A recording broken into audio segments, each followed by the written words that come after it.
নমস্কাৰ সকলো মাতৃৰে এটাই কথা যে কোনটো ডাইপাৰ মোৰ বেবিটোৰ কাৰণে বেষ্ট হ'ব আৰু সেই কাৰণে আজি এই ভিডিওটো বনালো মই প্ৰথম অৱস্থাৰ পৰাই মোৰ ছোৱালীজনীৰ কাৰণে বিভিন্ন ধৰণৰ ডাইপাৰ ইউজ কৰি চালো কোনটো ভাল হ'ব কোনটো বেয়া হ'ব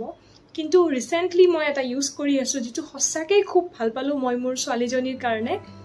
মই এটো সেকেন্ড টাইম অৰ্ডাৰ কৰিছিলো বুলি ভাবিলো আপোনালোককো দেখাও প্ৰথমবাৰ দেখুৱা নহল কাৰণ ভাবিলো কেনেকুৱা বা হয় প্ৰডাক্টটো আগতে মই নিজে ইউজ কৰি চাও মোৰ ছোৱালীজনীৰ কাৰণে গতিকে বলক আজি আনবক্সিংৰ পৰা দেখাও ভিডিওটো এই ডাইপাৰটো মই ফাৰ্ষ্ট ক্ৰাইৰ পৰা অৰ্ডাৰ কৰিছিলো আৰু বৰ ধুনীয়াকৈ পেকিং কৰি পঠাইছে আৰু এইটোৱে হ'ল ইণ্ডিয়াছ ফাষ্টেষ্ট এবজৰ্বিং হিচাপে প্ৰমাণিত হোৱা হাগিছ ড্ৰাই এক্সপাৰ্ট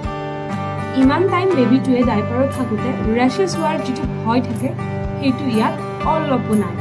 মই মোৰ কণমানিজনীৰ বাবে এইটো সেকেন্ড টাইম ইউজ কৰিব গৈ আছো আৰু সঁচাকে খুব ভাল পাইছো এইটো ডাইপাৰ বাবল টাইপৰ যিটো একেবাৰে সফট আৰু ইয়াত বেবিৰ স্কিনটোৱে যাতে ভালকে উখা ল'ব পাৰে তেনেকুৱাকৈ ডিজাইন কৰা হৈছে যাৰ ফলত ৰেশেছ হোৱাৰ ভয় অলপো নাথাকে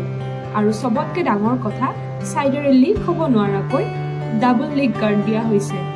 চাওকচোন ইমানবোৰ সুবিধা এটা ডাইপাৰত একেলগে এইটো ডাইপাৰ ইণ্ডিয়াৰ ফাষ্টেষ্ট এবজৰ্বিং পাৱাৰ থকা ডাইপাৰ হিচাপে প্ৰুভ হৈছে য'ত 12 ঘণ্টালৈ এবজৰ্ব কৰিব পৰাকে ডিজাইন কৰা হৈছে